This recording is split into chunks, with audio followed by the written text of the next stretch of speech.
So in my last video, I got a recommendation to do a Q&A video. I've never done a Q&A video before, but I thought it would be a great idea to do because I tend to get a lot of the same questions. So I figured I'd go through the list of all those questions and answer them here on camera so you get a better idea of who I am. Now, I want to start off the Q&A by clearing up one thing. I'm not Shia LaBeouf. A lot of people say I look like this guy right here. I get a comment every now and then saying, Shia LaBeouf, question mark. Just do it! What do you want me to do? But I honestly do not see the resemblance. What do you think? Okay, so let's get on to camera gear. I get a lot of questions asking me, what do I use for vlogging and what do I use to shoot my videos? So right now I'm using my Canon Rebel T4i. That just looks amazing. It looks really good. Now for my vlogs, I used to use my Hero 4 Black Edition, but once I got my 360 mount back in June, all my GoPros were always locked up in that mount, so I started using my Rebel T4i for vlogging. When I go out to travel, I will use my GoPro Hero 4 for some shots. I think as a main camera, the Rebel T4i just looks so much better. All right, so this next one, I actually got the same comment in one video. So Sam Hull, which was actually the guy that recommended me to do this Q&A video, said, do you have a day job or is YouTube your job? And somebody else said, Parker Hollis said, hey dude, just started watching your videos today, ended up spending hours going through, blah, blah, blah. You seem to love what you do and it really shows through your work. I do have a question though. You said on some comment that your living is from YouTube and other side jobs. Does YouTube actually pay that well? I know you can't talk about numbers and stuff, nor would you want to, but for a smaller channel to make this a living is awesome. I know you can cut down expenses by living with your parents, but seems like you still are living a great life while doing what you love. Anyways, keep up the amazing videos. So to answer your question, Parker, I think we need to go back to when I was 18 years old. So back when I was 18, just finished high school, I'm gonna start college. So I went to a 3-year college to get my bachelor's degree. I finished 2007, got my bachelor's degree, and you know, had high expectations. I'm gonna be making a lot of money, you know? I'm gonna be going to work. Finally got my college degree. I'm gonna go find an awesome job and you know, I'm gonna get my Mercedes, and because I'm making so much money because I went to college. Okay, so that didn't happen, obviously. So, you know, I was put in the wrong mindset. I think there's a reason why, and that's because I was in the wrong field. I went to school and got jobs in things I didn't really enjoy. They were my kind of like side hobbies, but I had something that was more, something more that I loved, and that was video. And I had no idea that I could make, you know, money from something that you love to do, like, which is video. I didn't like know that was even possible. It kind of changed back in 2014, last year. I quit my full-time job that I held for a couple years, 4 or 5 years. Ever since I did that, I've been sort of like full-time on YouTube. I think it's been working out for me. It's not bad. I mean, if you go through my numbers and see how many views I get per month, you kind of get an idea of how much money I make. You know, I have my channel, I work on my dad's channel, I have a website, my dad has a website. Now I do a bunch of other things. I can't just do YouTube because then it's not enough. So as a, you know, beginner YouTuber, you're gonna need to work very hard to make it happen. Like, you need to be very consistent. You need to be always on top of things. A lot of people start out on YouTube thinking they're gonna be like getting millions of views. It's not gonna happen. You need to get to that point. There has to be reasons for you to receive 1 million views. Work hard, don't think it's easy. Put as much effort as you can into it as if it's a real job, and then over time, it'll work out for you, hopefully.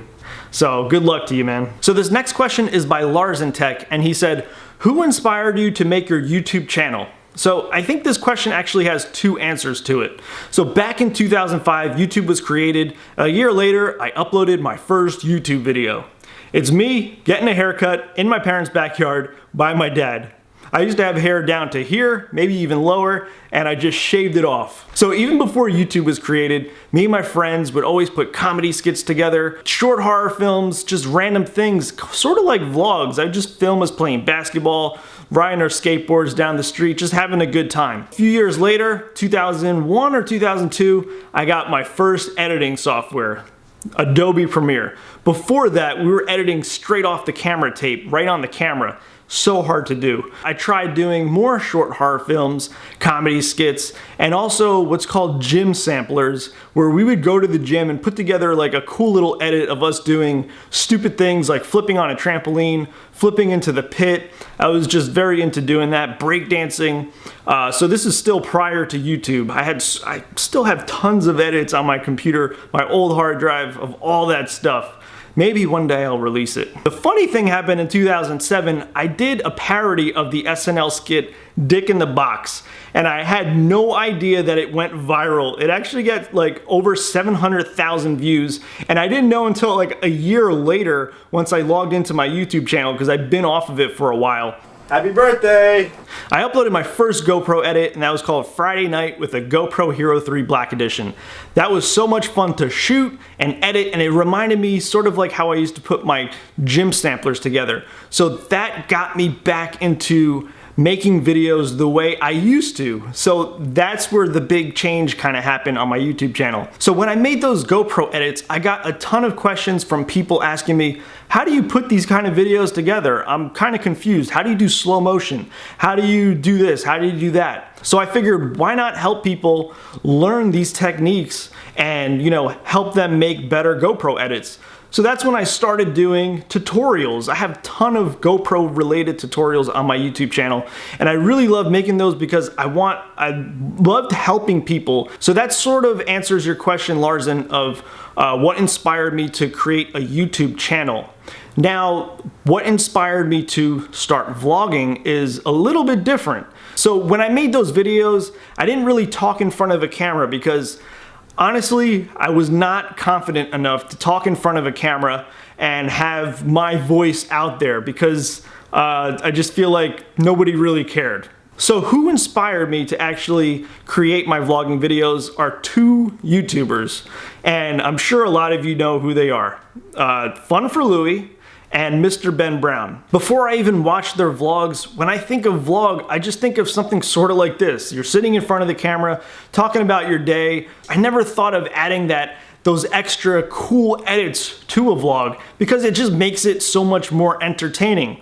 So when I saw Fun for Louie's vlogs and Mr. Ben Brown's, I thought, I want to do this because I always put GoPro edits together and just cool little edits. I just never thought of incorporating a vlog to it. I think they really just opened up the door for not only me, but many people to start vlogging in a cool way. You know, vlogs are sort of like daily journals, except it's in video format. So years from now, I can come back and watch my vlog. I just love the fact that in a vlog, you can express two things, your personality and your creativity. So I'm actually half Italian and half Polish, and Maximilian Ka asked, do you speak Polish frequently? Actually, I don't. When I was younger, I could speak it pretty well, but now just lost it all. I understand it though.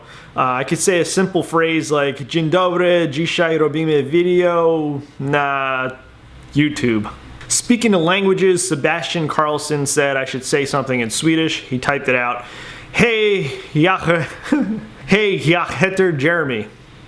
I think that means, hi, I'm called Jeremy, or hi, my name is Jeremy. All right, so this next one is not really a question, but more like a comment that I've been getting consistently on my 5 GoPro hacks video. I don't really want to say it because I don't really want to feed into it much. I didn't even reply to any of those people.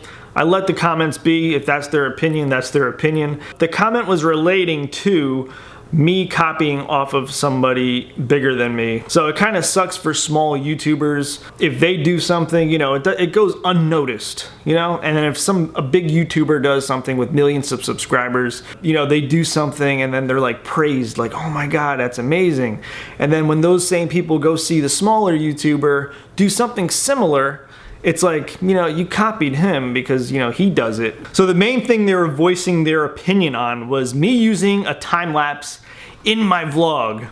You can't do that anymore because, you know, there's a bigger YouTuber doing that. So now if you're a small channel, you can't do a time lapse in your vlog.